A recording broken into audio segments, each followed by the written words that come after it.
เวทมาขอซื้อเทื่อหนึงแล้วนะเพิ่นเฮอราคาจักล้านบ่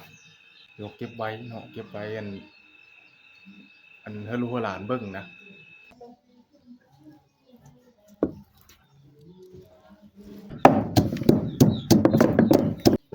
ลงไปเลือกผักห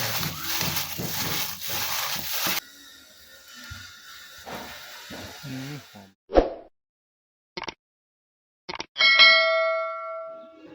เอากลับทักทายสบายดีแล้วก็สวัสดีพี่น้องปายหมดทุกคนพกคือเก่าคือเดิมพี่น้องกับซองบาคำศูนย์นะมื้อนี้ก็นุ่งสุดลายคือเก่าพี่น้องเอ้ยนุ่งสุดลายคือเก่าก็มาแต่พุ่นละ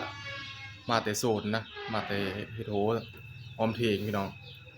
มาฮอดเฮิ้นก็นึกขึ้นได้ว่า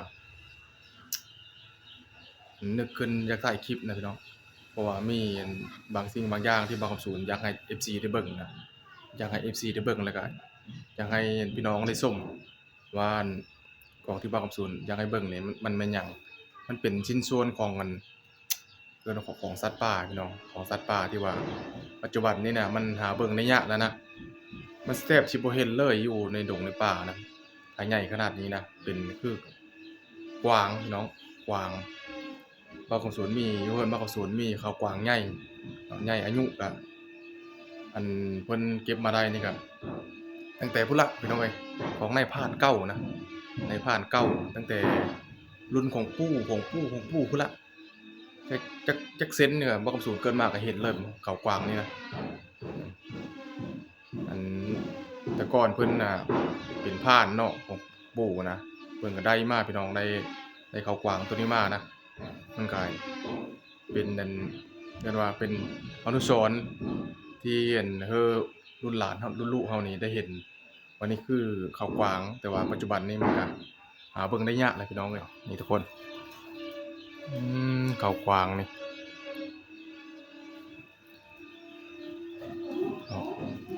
เด็กน้อยคุมื้อนี่ก็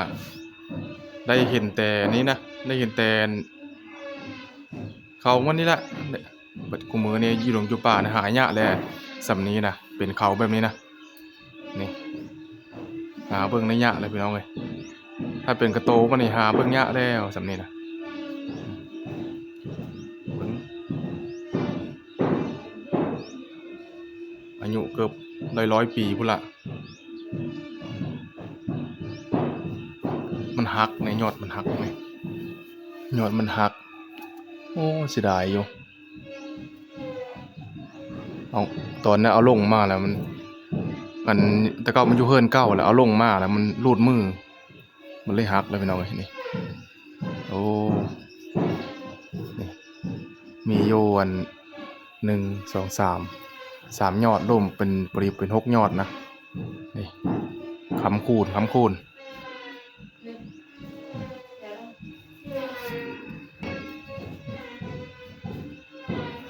จักเหลืออยู่ไหนนี่เงินเงินใบ 2,000ป่อนอยู่ไหนนี่จนนั้นแม่งเปลืองไข่เฮานี่นะแม่งใหญ่พี่น้องเอ้ยแตะมันโบบน่ะหลายปีแล้วได้เอาเสือมัดแล้วก็เหล็กกังมัดไว้เอาไว้โชว์อยู่เฮินนี่นะไว้นี่ของพี่ก็นี่เหี่ยวมันยังครบเลยเหี่ยวมันน่ะนี่เหี่ยวก็ยังอยู่กระดูกมันแข็งนะกระดูกมันนะโอ้กระโหลกมันนี่แข็งพี่น้องนี่โอ้นะคราบมันเอ็นมันน่ะสิเป็นเอ็นบ่เป็นเนี่ยนี่ยังอยู่ได้หลายปีก็ยังมันอยู่เวทมาขอซื้อเทื่อหนึงแล้วนะเพิ่นเฮอราคาจักล้านบ่2-3ล้านนี่แหละแต่ว่าบางคนศูนย์บ่ขายนะเอาไว้อยู่เฮินนี่เพราะว่ามันเป็นอนุสรณ์ที่ว่าเฮาเบิ่งลูกรุ่นหลานน่ะเก็บไว้เบิ่งนะแต่เก่ามันผ่านป่าเขาเจ้าเก็บได้อันได้ไปล่าได้นะธรรมดาได้ใหญ่เติบได้ส่ำนี้นะ เกือบซ้ำงูพุ่นล่ะพี่น้องนี่อ้าวโตเบิ่งทางข้างกะใหญ่เติบเลยใช่ไหมล่ะดูโอ้ข้อยไม่เห็นแต่เดี๋ยวนี้นี่ขนาดเลยนี่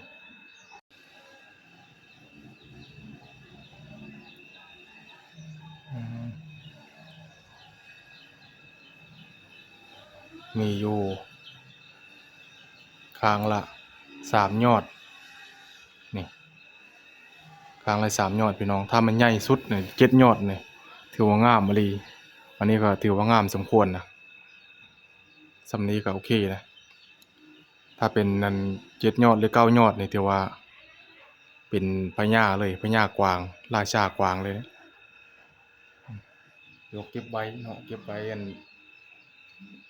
ให้ลูกให้หลานเบิ่งนะแล้วลูกหลานเกิดใหญ่มาเกิดใหญ่ใหม่รุ่นมานี่เขาสิบ่รู้จักว่าอันนี้คือเขากวางเนาะเดี๋ยวนี้หาเบิ่งได้ยากเลยเดี๋ยวนี้มีแต่คือเขาเจ้าเบิ่งอันนี้แหละพี่น้องครับเพราะว่ามันก็สูญพันธุ์ไปเนาะมีแต่หาเบิ่งที่อันต่างประเทศยังอยู่ต่างประเทศนะบางบ่อนก็ยังแต่ว่าเขตนี้ก็ยังอยู่แต่ว่ามันเขายาวแบบนี้น่ะหายากแล้วพี่น้องเอ้ยให้เบิ่งแบบนี้นะอ๋อโอ้หากระตื้นบ่นี่ฮะหากระตื้นบ่ฮะบ่บอสหากระตื้นเอ้ยอืมสบายดีสบายดี สบายดีป้าลุงนะลูกหูจักอยู่บ่หูจักสบายดีอยู่บ่หากระตื้นพี่น้องเอ้ยนอนหึงนะอารมณ์ดีได้ตื่นนี่สบายดีสบายดี สบายดีป้าลุงได้เท่าไหร่คะแนนมื้อนี้ชาวโบราณ10ปรับมัก10โลดบ่มึงดูยามหนาวนี่มึงดูเทื่อแข็งนะโอ้แข็งกับแตะนี่มือกะอาบอยู่น้ำนี่มื้อนี้โอ้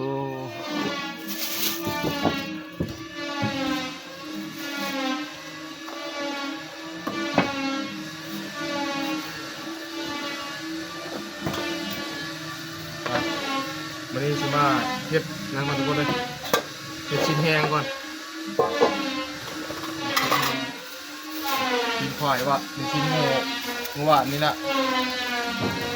หวานนี่มาประเทศ3เม็ดมื้อนี้อันนี้บีมัน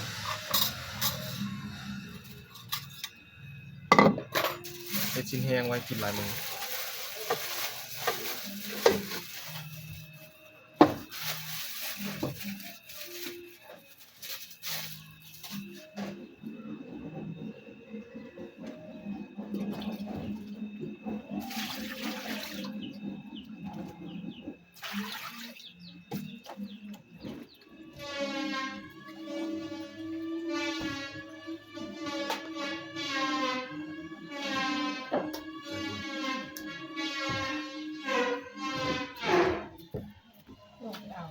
มีเสียงอ่นนี่ว่าเขาจะเทิร์นเนาะเขาจะเทิร์นอยู่ข้างๆนี่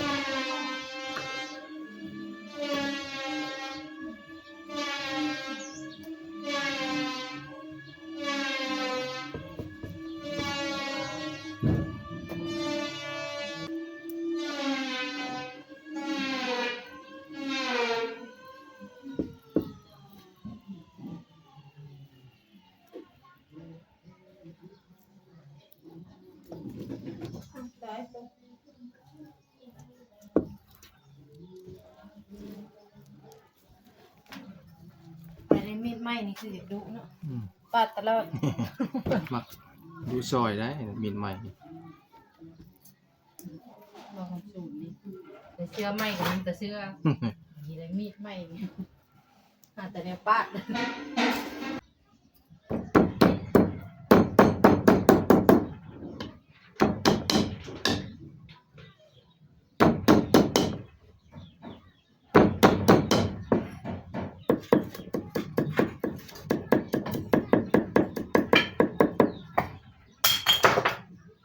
ตำเครื่องปรุงก่อน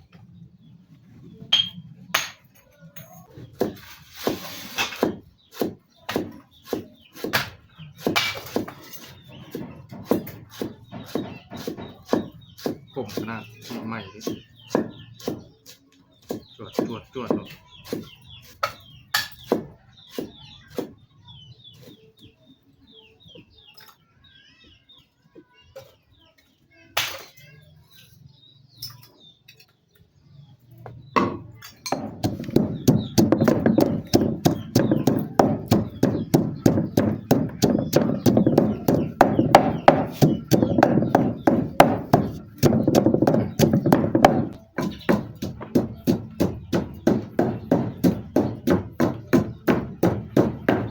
อุ่นเขาเย็นบ่ ตู้เย็น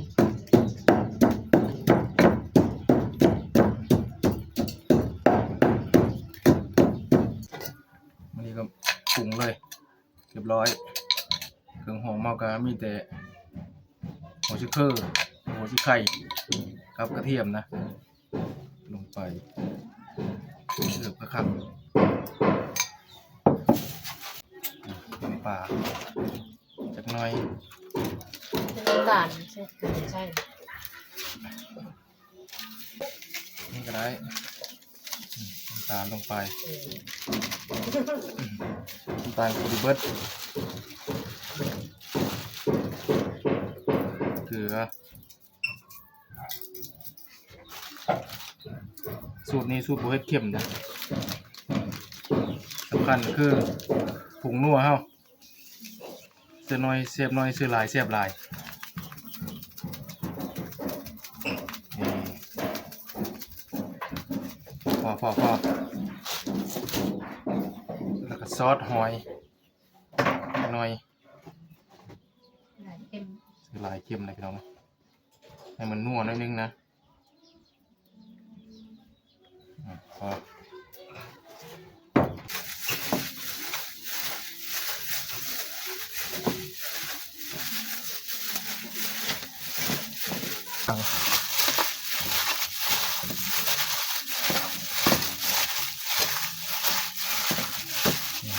ขึ้นมาเจอหน้าพี่น้อง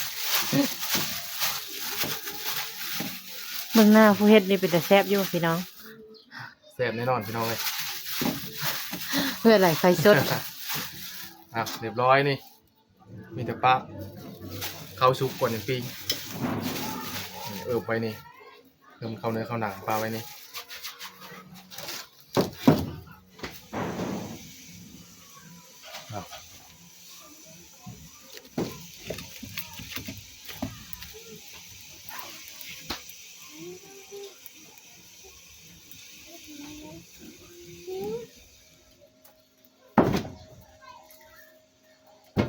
เข้ากับบ่หลายปานใด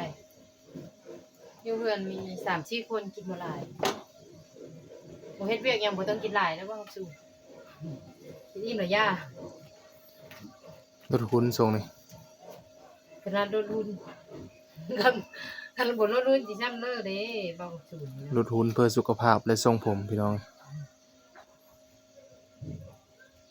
อุ่นข้าวเย็นเอา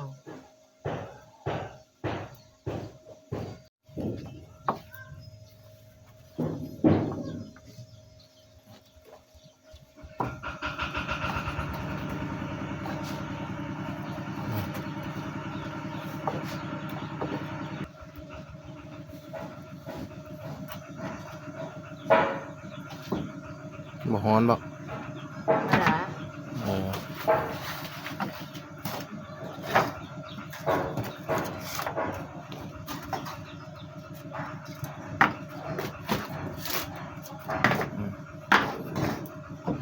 แล้ว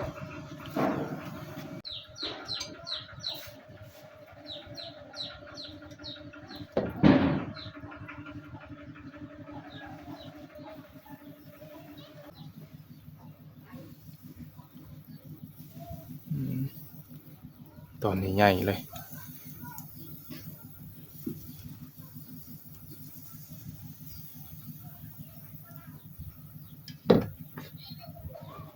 นี่อันนี้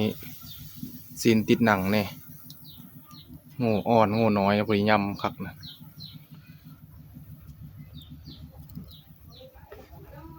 นี่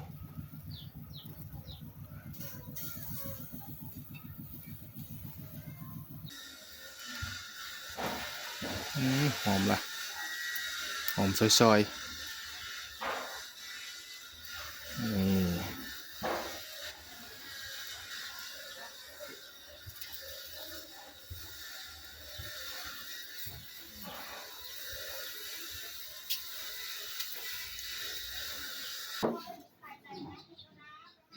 นี่ก็มาเปลี่ยนเจียวทุกคน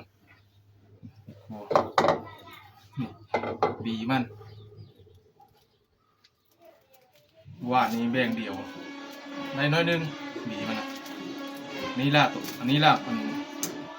ของแท้ละนี่นะมันขาดตัวนี้เลยโหกินมาแซ่บเลย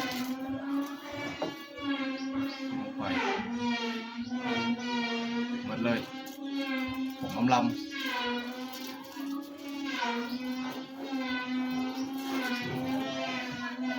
ใส่น้ำปลาจังหน่อย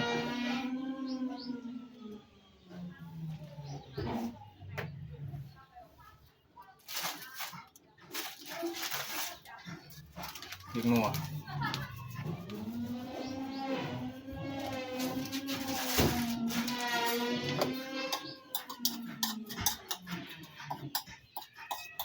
สูตรบาของสูตรต้องเจียวใส่พริกโคแล้วก็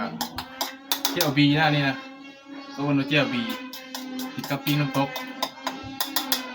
หอยน้ำหน่อยนึงนะ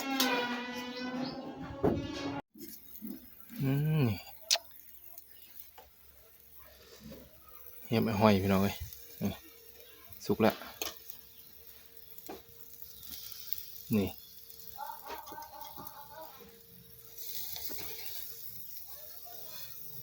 ซอยก่อน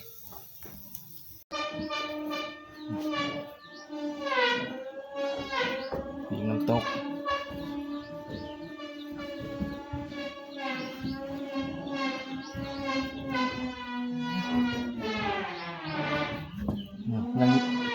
ยังเยิ้มๆอยู่พี่น้องยิงน้ำตกนะ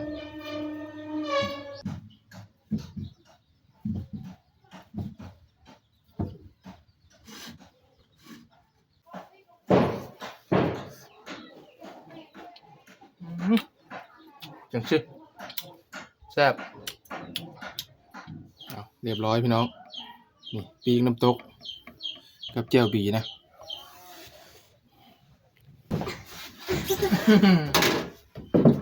อร่อยจริงสิแซ่บๆนะ มื้ออื่นกับมื้อว่างกลางทุกคน แซ่บๆน้ำเดียวเด้อ มากินน้ำเดียวเด้อทุกคน มาแต่ชิเลยตะลิน เฮ้ยมาทำอะไรแซ่บบอก กินกับข้าวมันจะอิ่มท้อง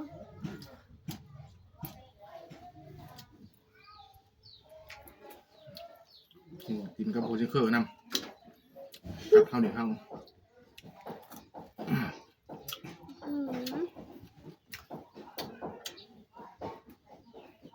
โอ้ยคือ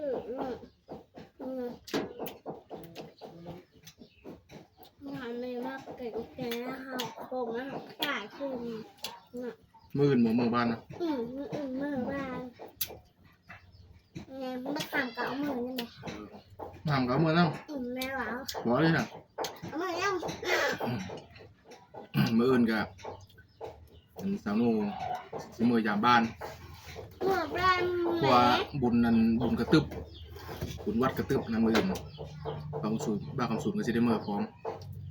มือยามบ้านไม่เท่า อากาศเลยคือกาบ หากินเป็ดไม่เท่า เพ อ่ะ ราะไปแล้วก็ถ่ายคลิป ใช่หรอ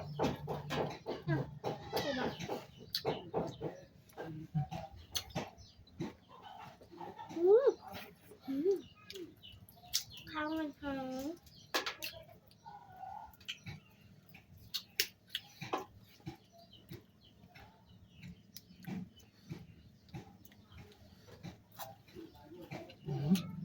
เจ็บ มีเสียงอีก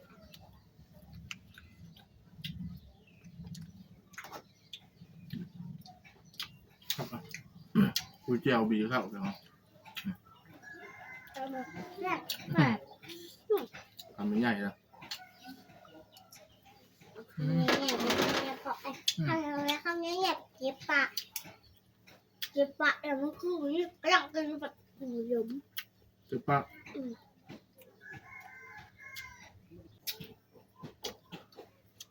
โอเคทุกคนสำหรับคลิปนี้ก็สุดท้ายท้ายสุดนี่ก็ขอฝากไว้เช่นนี้ก่อนพี่น้องขอบใจพี่น้องปองปายเมื่อสุขคนเด้อที่เขามาตามนะครับรับชมคลิปบ้าคำศูนย์เป็นกำลังใจให้บ้าคำศูนย์อย่าลืมคอมเมนต์ให้กำลังใจบ้าคำศูนย์นะพี่น้องสำหรับคลิปนี้กันบ๊ายบาย บ๊ายบาย คลิปหน้าเจอกันใหม่สบายดี ไปเลย